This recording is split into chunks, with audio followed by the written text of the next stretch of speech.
Sachin sir अबे इन सब चीजों को सुनकर मैं ऐसा बिल्कुल मोटिवेट नहीं कर रहा हूं कि आप किसी एक सब्जेक्ट के प्रति बिल्कुल एकदम निठल्ले हो जाओ।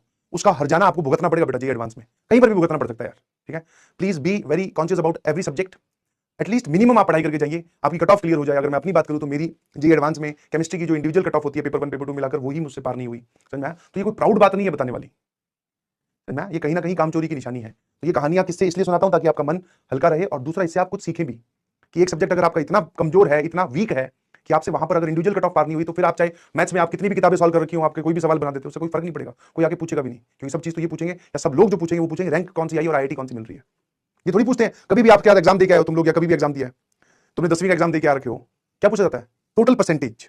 ये पूछे बेटा मैथ्स में कितने नंबर आए थे, कोई नहीं पूछता कि 10वीं में तेरे मैथ्स में कितना है, फिजिक्स में कितना है, कोई नहीं।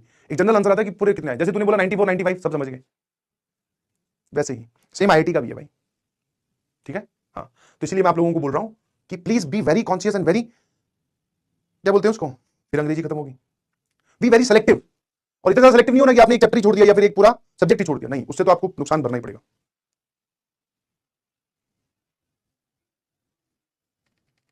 और हमारे पास जिंदगी में इतना समय नहीं होता कि हम सारी गलतियां पहले खुद करके देखें फिर उनसे सीखें। इतना टाइम है क्या?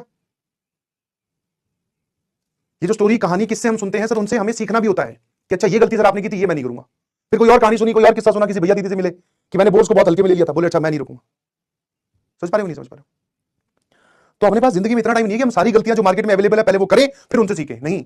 जिन लोगों ने कर रखी है हमें उन्हीं से सीखना है।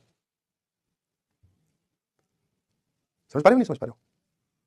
अब जैसे बड़े हो जाओगे, आगे जाओगे कॉलेज वॉलेज में, जिंदगी और अपनी आगे बढ़ाओगे, तो बहुत सारी चीजें आपके सामने आने वाली है। जैसे हम सबको पता है, ठीक है, अब तुम थोड़े बड़े हो चुके तो तुम्हें मैं ये ज्ञान दे सकता हूं, ठीक है। वी ऑल नो कि drugs is a bad thing.